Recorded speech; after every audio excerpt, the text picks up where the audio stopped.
The rain in Blackwood Peak did not fall, it bled from a bruised purple sky, washing over the decaying Victorian estate Julian had inherited from his late granduncle Arthur. The house, known locally as the Bleak House, sat atop a jagged hill like a broken crown. Julian, a freelance restoration artist seeking solitude after a bitter divorce, thought the isolation would be a sanctuary. He was gravely mistaken. It was the third week of his stay when the house decided to share its deepest secret. Julian had spent the afternoon cataloging the clutter in the attic, a graveyard of dust-covered furniture, moth-eaten taxidermy, and trunks smelling of rot and old paper. Near the very back, hidden behind a heavy velvet curtain that fell apart at his touch, stood the mirror. It was massive, easily 7 feet tall, framed in a dark, twisted wood that looked less like carved mahogany and more like petrified, writhing roots. The glass itself was unlike any modern mirror. It didn't offer a crisp reflection. Instead, the surface had a silver, liquid quality, casting back a version of the attic that seemed slightly dimmer, slightly colder, and profoundly wrong. "Beautiful," Julian whispered, wiping a layer of grime from the glass. The moment his skin made contact with the surface, a sharp vibration shot up his arm, like a mild electric shock. He pulled his hand back, his heart thumping against his ribs. Slowly, as if pulled by an invisible thread, Julian walked out of his bedroom. The wooden stairs felt ice-cold beneath his bare feet. Each creak echoed like a gunshot in the dead of night. He reached the attic door. It was unlatched, swaying open by an inch. He could have sworn he locked it. He pushed the door open. The flashlight beam cut through the darkness, illuminating floating dust motes. He walked toward the back of the attic. The canvas tarp he had thrown over the mirror was lying on the floor. Julian approached the mirror, his breath fogging in the sudden, unnatural drop in temperature. He shone the flashlight directly at the glass. The light didn't bounce back at him. The mirror seemed to absorb the beam into a dark, bottomless abyss. He looked at his reflection. In the dim light, his mirrored self looked haggard. Dark circles bruised the skin beneath his eyes, and his skin possessed a sickening gray pallor. But what truly terrified Julian was the background. In the reflection, the attic wasn't empty. Behind his mirrored self, figures were standing. They were tall, featureless silhouettes, shadows stretched thin like melted wax. They crowded around his mirrored Julian, their long, spindly fingers resting lightly on the mirrored Julian's shoulders. The mirrored Julian didn't look scared. He was staring back out at the real Julian with a wide, glassy, unblinking grin. "Look closer," the whisper hissed, echoing not in the room, but directly inside Julian's skull. "The glass is just a window. Let us out. Let him in." Julian gasped, dropping the flashlight. It rolled away, casting frantic, spinning shadows across the room. He stumbled back. The sharp, jagged sound of splintering glass from the attic echoed through the empty halls of Bleak House, shattering the fragile morning silence. Julian stood frozen in the bathroom, his eyes locked onto the message fading into the condensation of the small medicine cabinet mirror. His breath came in short, ragged gasps. The terror that had consumed him during the dark hours of the night returned with a suffocating force, choking the air from his lungs. It hadn't been a nightmare. The shifting shadows, the unmoving reflection, the pale hand pressing against the liquid silver, it was all horribly, undeniably real. Driven by pure survival instinct, Julian stumbled out of the bathroom and began throwing his belongings into his leather suitcase. He didn't care about folding his clothes, he just crammed them inside, his hands shaking so violently that he could barely pull the zipper shut. He needed to leave. He needed to get into his car, drive down the winding, muddy hill of Blackwood, and never look back. He would leave the restoration work unfinished, forfeit the inheritance, and let the Victorian monstrosity rot into the earth. With his suitcase in one hand and his car keys gripped tightly in the other, Julian rushed out of his bedroom and hurried down the grand, sweeping staircase. The air inside the house felt incredibly heavy, as if the oxygen was being slowly sucked out of the rooms. The oppressive atmosphere clung to his skin, sticky and cold. Panic rising like bile in his throat, Julian ran to the living room windows. He grabbed a heavy bronze candlestick from the mantelpiece and slammed it against the glass pane. The heavy metal struck the window with a dull, sickening thud. The glass didn't shatter. It didn't even crack. Instead, the surface of the window pane rippled like oil, absorbing the impact of the bronze candlestick and leaving the glass completely unblemished. Julian hit it again and again, screaming until his throat was raw, but the windows behaved like solid steel coated in a layer of liquid. When he looked closer at the window, he realized the view outside was wrong. The storm from last night was gone, but the landscape of Blackwood Peak was missing. Through the glass, he couldn't see the winding driveway, the pine trees, or the gray morning sky. He could only see a vast, endless expanse of gray mist, and deep within that mist, dozens of faint, glowing eyes were staring back at him. He dropped the candlestick. It hit the hardwood floor with a loud clang that seemed to echo through the entire house, answered instantly by a chorus of soft, mocking whispers from the walls. "You belong to the glass now, Julian. There is no outside." Exhausted, terrified, and realizing that escaping physically was impossible, Julian knew he had to understand what he was dealing with. He needed answers. If this curse belonged to his late granduncle Arthur, then the answers had to be in Arthur's private study. Julian hurried down the corridor to the eastern wing of the house, where the study was located. The room smelled heavily of old leather, stale pipe tobacco, and decaying paper. Dust motes danced in the dim, unnatural light filtering through the unbreakable windows. Julian ran to the massive mahogany desk, pulling open drawers. The final entry was written in a chaotic scrawl, the ink smudged as if written in a hurry. "It's too late for me. My twin has reached the glass. I can feel my own mind fracturing, my memories bleeding into the silver. If anyone finds this, do not look into the glass. If you see your reflection smile, you have 5 days before the swap is complete. The only way to break the tether is to find the original anchor, the heart of the mirror, and..." The entry ended abruptly, a violent splatter of black ink trailing off the edge of the page. Julian's breath hitched. He counted the days. He'd first touched the mirror on Tuesday afternoon. Today was Friday. If Arthur's journal was correct, he had less than 48 hours before his dark twin would pull him into the glass forever. Suddenly, the temperature in the study plummeted. Julian's breath turned to white vapor in the air.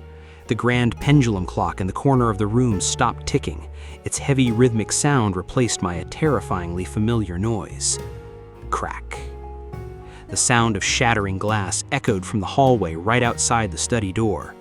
Julian froze, his muscles locking with fear.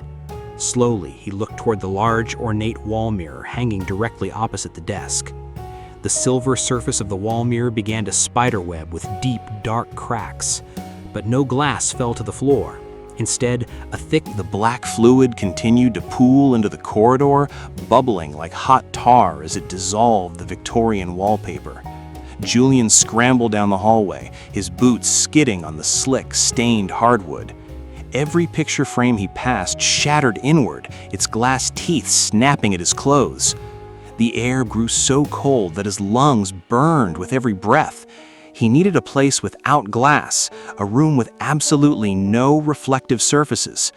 He lunged toward the heavy oak door of the old pantry at the end of the north wing. It was a windowless, narrow room built deep into the masonry of the house, used by the servants a century ago to store cured meats and root vegetables. He threw himself inside, slammed the door, and locked the heavy iron bolt. Darkness enveloped him, absolute and thick.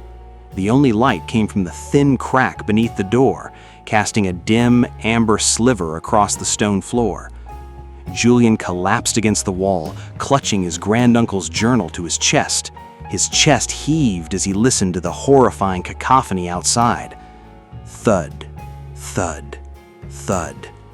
Heavy, distorted footsteps marched down the hallway, accompanied by the wet, squelching sound of the shadow fluid dragging across the floorboards. Then a scratching sound began against the outside of the pantry door, hundreds of long, pointed fingernails scraping against the wood, testing its strength. "Julian!" But then Julian found a tiny footnote written in a microscopic hand near the binding of a page dated November 12th. The glass cannot create out of nothing. It only distorts what is already there. The anchor is not the frame nor the silver. The anchor is the blood used to seal the contract. The first victim's blood remains trapped beneath the glass, a crimson thread connecting this world to the void. To break the anchor, the glass must drink the blood of the lineage, a life for a life, or a blood sacrifice to shatter the seal. Julian gasped. The blood of the lineage. Arthur had died in this house. The townspeople thought he had suffered a heart attack, but Julian now knew the truth. Arthur's twin had taken him, or Arthur had tried to stop it and failed. Since Arthur had no children, Julian was the last of the bloodline. The mirror didn't just happen to be left to him. The house, the mirror, the echoes, they had been waiting for him. They needed his blood to either complete the cycle or seal another century of torment. Standing inside the wall was his dark twin. The twin's eyes were no longer hollow. They were fully formed now, a piercing, unnerving shade of ice blue, staring back at Julian with a look of triumphant malice. The twin reached up and touched his own throat, mimicking the way Julian was being choked by the shadow entity. 48 hours, the twin spoken, his voice loud and clear, echoing inside the pantry without the whispering distortion. You don't have that long anymore, Julian. You brought the bloodline back to us. Look at how beautiful we will be in the waking world. With a surge of adrenaline born of sheer terror, Julian managed to bring his leg up and kick backward against the wall behind him. The impact broke the shadow's grip on his throat just enough for him to gasp for air. He threw himself forward, reaching for the iron bolt of the pantry door. His fingers caught the cold metal. He threw the latch open and tumbled out into the hallway, collapsing onto the floor. The wooden steps of the grand staircase groaned under Julian's weight, a slow, rhythmic funeral march that echoed through the hollow bones of Bleak House. Every breath he took felt like inhaling crushed ice. His fingers, wrapped tightly around the handle of the kitchen knife, were slick with cold sweat. He didn't look at the framed portraits lining the stairwell. He knew that if he did, he would only see their eyes tracking his movement, or worse, his own face staring back at him from the glass coverings. He reached the top landing. The door to the attic was open wide, a gaping black mouth waiting to swallow him whole. A freezing draft blew out from the darkness, carrying the sharp metallic tang of old blood and the ancient stagnant smell of dust. Julian stepped inside. The single hanging light bulb in the center of the attic was swinging gently, casting long, frantic shadows that danced across the mountain of forgotten furniture. At the far end of the room, the whispering mirror stood uncovered. The canvas tarp lay crumpled on the floor like a discarded shroud. As Julian approached, the silver surface of the mirror began to churn violently, like a storm-tossed sea of mercury. The liquid glass rippled and outstepped his dark twin. But this time, the entity didn't stay behind the glass. With a sickening wet sound, the twin stepped through the silver. The twin reached down, wrapped his cold, iron-like fingers around Julian's collar, and dragged him toward the mirror. Julian thrashed and kicked, but the twin possessed an unnatural, terrifying strength. "Look into your future," the twin hissed, forcing Julian's head up to face the silver surface. Julian looked. Inside the mirror, The attic was no longer empty. Standing just beneath the surface, pressed against the other side of the glass, was his granduncle, Arthur. Arthur's face was frozen in a permanent scream of agony, his hands scratching frantically at the glass from the inside, leaving ghostly pale streaks on the silver. Behind Arthur, hundreds of other souls, the echoes of centuries past, writhing in a sea of endless gray mist, their featureless faces turned toward Julian. "This is your new home," the twin whispered in his ear, his breath smelling of decay. Julian felt his body growing numb. The silver surface of the mirror began to exert a powerful gravitational pull. Instead of striking the twin, Julian slammed his bleeding palms directly onto the frame of the whispering mirror, smearing his ancestral blood across the dark, writhing wooden roots and letting it drip down into the liquid silver. The effect was instantaneous and violent. The mirror let out a high-pitched, deafening shriek that sounded like 1,000 dying souls screaming at once. The silver surface, touched by the blood of the lineage, began to boil furiously. The black fluid that had chased him earlier began to pour out of the frame, but this time it was burning, turning into thick white smoke. The twin fell to the floor, clutching his face as deep glowing cracks began to web across his skin. He began to dissolve, his physical form turning into gray ash that scattered into the freezing air. "No!" the twin screamed, his voice fracturing into the overlapping chorus of the echoes. "You will destroy us all!" The blinding white light pulsing from the fractured mirror filled the attic, turning every shadow into a stark, terrifying silhouette. The high-pitched shriek of the echoes rose to a deafening crescendo, a sound that threatened to tear Julian's eardrums apart. He lay paralyzed on the dusty floorboards, his bleeding palms leaving dark stains on the wood. The air pressure in the room plummeted so rapidly that his ears popped, and the ambient temperature dropped far below freezing. Through his blurred vision, Julian watched the liquid silver surface of the mirror bubble and warp. The cracks were no longer just lines on the glass, they were tears in the fabric of reality itself. From those glowing fissures, dozens of pale, elongated arms began to stretch out into the attic. The trapped souls, desperate to escape the destruction of their prison, clawed frantically at the air, their spindly fingers reaching for anything they could drag back down into the void with them. Among the writhing mass of limbs, one figure began to solidify. It was the dark twin, or what was left of him. His form was a nightmare of fractured silver and smoking shadow, his face half human and half hollow abyss. "If we burn, you burn with us," the twin's voice thundered, no longer a mimicry of Julian's own, but a demonic roar that shook the very foundations of Bleak House. The entity lunged forward, its smoky tendrils wrapping around Julian's ankles. The grip was like bands of dry ice, searing his flesh with an unbearable, numbing cold.